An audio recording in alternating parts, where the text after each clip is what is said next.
শুনছি খাদিজা অনেক বড় ব্যবসা পাঠাইতে চায়, তা আমি চাই তুমি যদি খাদিজার ব্যবসাটা দেখো তাহলে আমি কি প্রস্তাব নিয়ে যাব। আল্লাহর নবী বললেন, চাচা যান অপেক্ষা করেন, তিনি আমাদের কাছে প্রস্তাব পাঠাবে, তিনি আমাদের কাছে প্রস্তাব পাঠাবে। ঠিকই তাই, খাদিজা প্রস্তাব পাঠাইলেন। নবীজির চাচা আল্লাহর নবীকে নিয়ে গেলেন। নবীজির চাচা আবু তালিব ভিতরে কথাবার্তা বলতে লাগলেন। কথাবার্তা কমপ্লিট হয়ে গেল। বিরাট বড় ব্যবসা আম্মাজান খাদিজা নবীজির উপরে বুঝাই দিলেন। খাদিজা রাদিয়াল্লাহু আনহা একজন দাসী ছিল, দাস ছিল। সেই দাসটাকে নবীজির দায়িত্ব দিয়ে বললেন, আপনি নিয়ে যাবেন, আপনার খেদমত করবে, দেখাশোনা করবে, আপনাকে সাহায্য করবে। সেই দাসকে নিয়ে নবীজি ব্যবসার উদ্দেশ্যে সিরিয়ার পানে রওনা করলেন। কোনো বর্ণনা আসে তিনি ইয়ামানে ব্যবসায় গেলেন, তবে সঠিক মতামত তিনি সিরিয়াতে গেলেন। সিরিয়াতে যাওয়ার পরে ওই দাস লক্ষ্য করলেন তিনি একটা জায়গা বসে আছেন আর তার মাথার উপরে মেঘমালা ছায়া দিতেছে। সারা পথ যত পথ যায় ওই দাস লক্ষ্য করলো আকাশের মেঘ শুধু ছায়া দিতে থাকে। একসাথে বলবেন আল্লাহু আকবার। বনের যত পশুগণ ভক্তি করতই দুই চরণ, মেঘমালা ছায়া দিত গায় গো নবীজি, কোন সাধনে পাইব তোমায়, কোন সাধনে দেখিব তোমায় গো নবীজি, আপনাকে দেখিবার মনে চায়। দাস লক্ষ্য করে শুধু মেঘমালা ছায়া দেয়। সিরিয়াতে যাওয়ার পরে তিনি বসে আছেন। এমন সময় এক ইহুদি, এক খ্রিস্টান পাদ্রী আসছে, ধর্মযাজক আসছে, তাওরাত জবুর ইনজিলে পারদর্শী আলেম। এসে দাসে ডাক দে বলল, হে দাস, তুমি কি তারে চিনো? বলে, হ্যাঁ চিনি। তিনি কুরাইশ বংশের মক্কার সম্ভ্রান্ত পরিবারের বনি হাশেমের সন্তান। বলতেছে, শোনো, আমি শুধু বনি হাশেমের সন্তান দেখি না, তিনি কিন্তু আখেরি নবী। দাস তো অত কিছু বুঝে নাই, তিনি কিন্তু আখেরি নবী আমি বলে দিলাম। আল্লাহর নবী ব্যবসা বাণিজ্য করে বিরাট লাভবান হয়ে রওনা হলেন পণ্য সামগ্রী নিয়ে মক্কায়। যত পথ আসে আকাশের মেঘ নবীকে ছায়া দিতে থাকে। ওই দাসে লক্ষ্য করে নবীজি যায় আর শুধু অলৌকিক দৃশ্য দেখা যায়। গাছেরা নোয়ায় যায়, নোয়ায় নোয়ায় পড়ে, গাছেরা সমস্ত ডালপালা দিয়ে নোয়ায় পড়ে, আকাশের মেঘমালা ছায়া দেয়, পশু পাখিরা নবীকে সে সালাম দেয়। জোরে বলা যাবে কি আল্লাহু আকবার। অনেক লাভ করার পরে আল্লাহর নবীজি খাদিজা রাদিয়াল্লাহু আনহাকে ব্যবসা বুঝিয়ে দিলেন। এবার খাদিজা ওই যে গোয়েন্দা পাঠাই দিছে, তুমি সব বৃত্তান্ত খবর দিবা। খাদিজার কাছে ওই দাসে ডাক দে বললেন, মনিব আমার, আপনি যেই লোকটাকে ব্যবসার জন্য পাঠাইছেন এই লোকটা সাধারণ কোনো লোক না। বলে, কেমন? যত রাস্তায় গেছি আর আইছি লক্ষ্য করছি আকাশে মেঘমালা তারে ছায়া দেয়। সিরিয়াতে ব্যবসা করতে গেছি, এক ধর্মযাজক আমাকে পরিচয় দিতে বললেন। আমি বললাম তিনি মক্কার অধিবাসী, বনু হাশিমের সন্তান। তিনি আমাকে ডাক দিয়ে বললেন, তিনি শুধু বনু হাশিমের সন্তান না, তিনি হলেন আখিরি নবী, ইনি পৃথিবীর শেষ নবী। জগৎ জুড়া তার সম্মান সুখ্যাতি তাম পৃথিবীতে ছড়িয়ে যাবে। মনিব তিনি কিন্তু সাধারণ কোনো লোক না। তাম জীবনে যত ব্যবসা করছেন এই বছরের মতো এত বরকত হয় নাই। তিনি অনেক বড় বরকতওয়ালা ব্যক্তি। আম্মাজান খাদিজা রাত বুঝার বাকি নাই, তিনি খুবই বিচক্ষণ, শিক্ষিতা এবং বুদ্ধিমতী নারী ছিলেন। সাথে সাথে তিনি চিন্তা করলেন, তাহলে এই যুবকের খেদমতে বাকি জীবন আমাকে কাটাইতে হবে।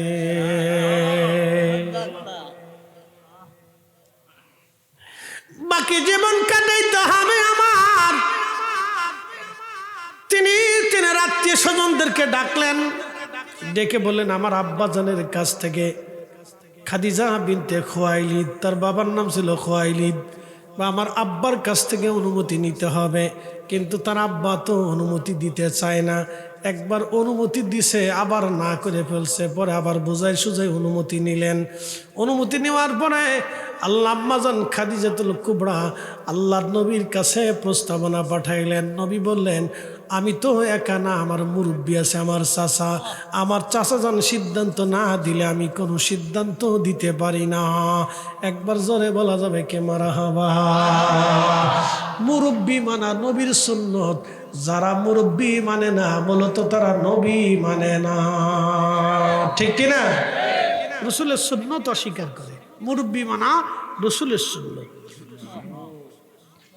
মুরব্বী মানতে হবে। আল্লাহ কোরআন বলছেন, ইন্নাল্লাহা ইয়া'মুরু বিল আদলি ওয়াল ইহসানি ওয়া ইতাইদিল কুরবা ওয়া ইয়ানহা আনিল ফাহশাই ওয়াল মুনকার ওয়াল বাগই ইয়াঈদুকুম লাআল্লাকুম তাযাক্কারুন।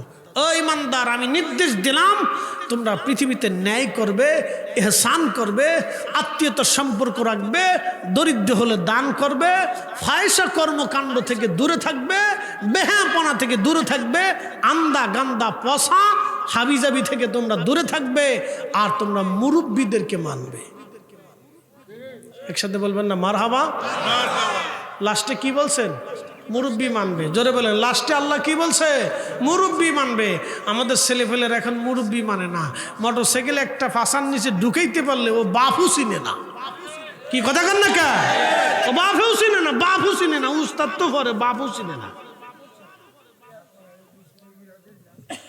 দেশে দেশে দেশে দেশে দেশে দেখে কোনায় কোনায় কোনায় কোনায় আদবহীন তৈরি হচ্ছে, বেআদব তৈরি হচ্ছে।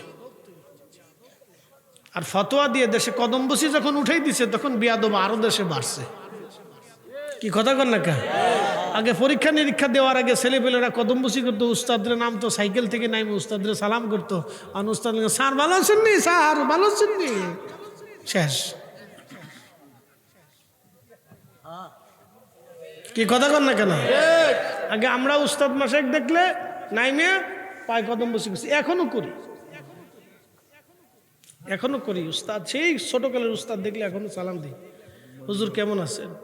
গাড়ির থেকে নেমে যে হুজুর কেমন আছেন। বুঝতে পারছেন? আদব নষ্ট হয়ে যাচ্ছে। আদব যত উঠে যাবে তখন লেখাপড়ার কোনো মূল্য নাই, এটার কোনো মূল্য নাই। তো লেখাপড়া যদি মানুষকে মানুষ না বানাইতে পারে, তাহলে সেই লেখাপড়া দিয়ে আপনি কি করবেন? যে লেখাপড়া মুরব্বী মানে না, মুরব্বীর সম্মান করে না, সে লেখাপড়া দিয়ে কি হবে? যে লেখাপড়াকে মানুষকে মানুষই মনে করে না, তাহলে ওই লেখাপড়া দিয়ে কি হবে? কি সমাজের উপকার হবে? কি রাষ্ট্রের উপকার হবে? বলেন, কি ব্যক্তির উপকার হবে? কি পরিবারের উপকার হবে? তো মনোযোগ দেন, এই কথাগুলি তো আল্লাহর কালামের কথা, আল্লাহ রসুলের সিদ্ধান্ত। তো আল্লাহ রসুলের চাচা হযরত আবু তালিবের কাছে প্রস্তাব যাওয়ার পরে তিনি অনেক সিদ্ধান্ত চিন্তা ভাবনা করার পরে রাজি হয়ে গেলেন। তা আম্মাজান খাদিজাতুল কুবরা, নবী তো কিছুই নাই, নবী কি কিচ্ছু নাই। তো আল্লাহর নবীকে অর্থ করি বিবাহের এই পার ওই পার সব অর্থ আম্মাজান খাদিজা ব্যয় করলেন, আল্লাহ রসুলকে সব দিয়ে দিলেন। একসাথে বলবেন না মারহাবা। বুদ্ধিমতী নারী, উনি জানেন যে এই যুবকের যদি স্ত্রী হইতে পারি, তাহলে একবারে আবাদুন আবাদা, চিরদিনের জন্য আমি ধন্য। একসাথে বলবেন আল্লাহু আকবার। চিরদিনের জন্য আমি ধন্য, চিরদিনের জন্য আমি ধন্য। বিবাহের সমস্ত খরচ আম্মাজান নিজে দিলেন, সব দিয়ে দিলেন। দিন তারিখ নির্দিষ্ট হলো, বিয়ে হয়ে গেল।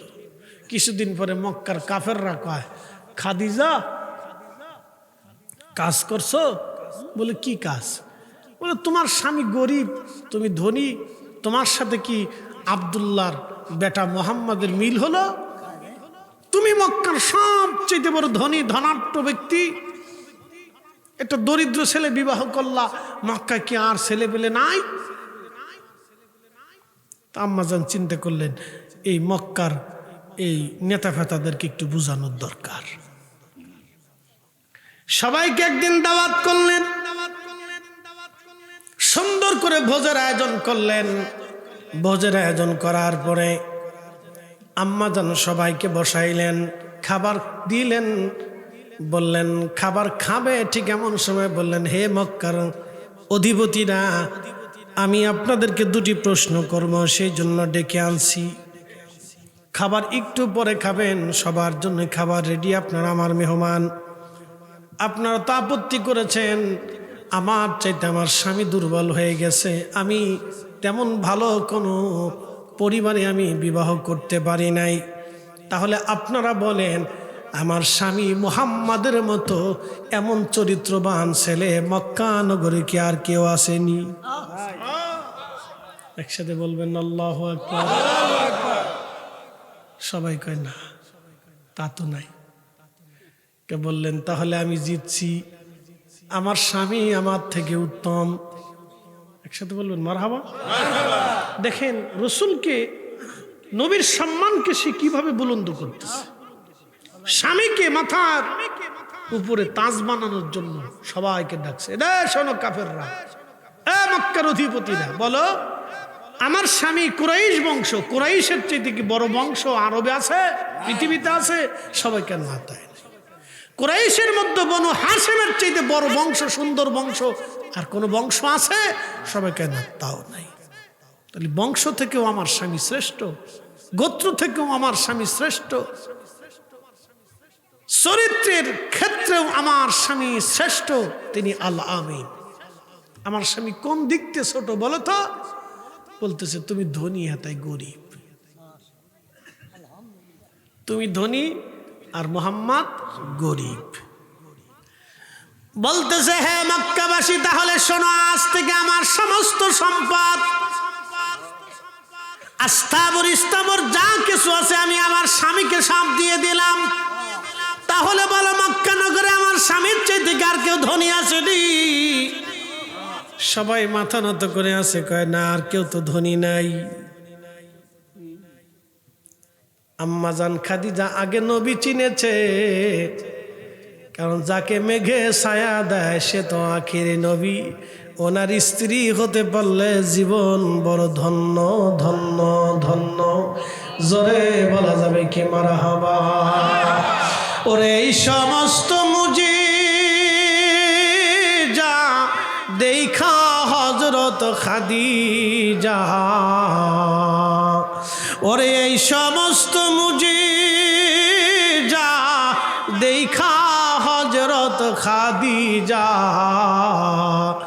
জীবন যৌবন সপিল আপনায় গো নবীজি, কোন সাধনে পাইব তোমায় আমি, কোন সাধনে পাইব তোমায় গো নবীজি, আপনাকে দেখিবার মনে চায়।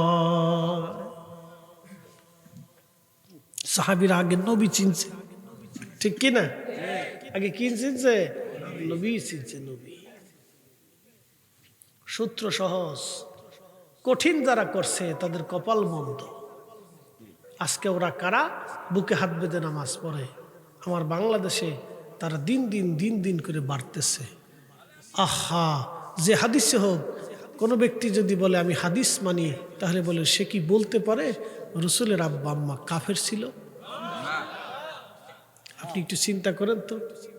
তারা বলে রসুলের আব্বা আম্মা কাফের ছিল, তারা দুইজন জাহান্নামে চলে গেছে। কি মনে করেন রসুলকে কি আল্লাহ কোন কাফেরের পেট দিয়ে দুনিয়াতে আনছে? কোন কাফেরের রেহেম দিয়ে নবী আল্লাহ তার রসুলকে দুনিয়াতে আনছে? কোন কাফেরের মাধ্যম দিয়ে আল্লাহ তার রসুলকে পৃথিবীতে আনছে। আহা, আপনাকে বুঝতে হবে এগুলি। কন্ত হিন্দুদের সাথে আমাদের কি দূরত্ব? তারা মানুষ, আমরাও মানুষ।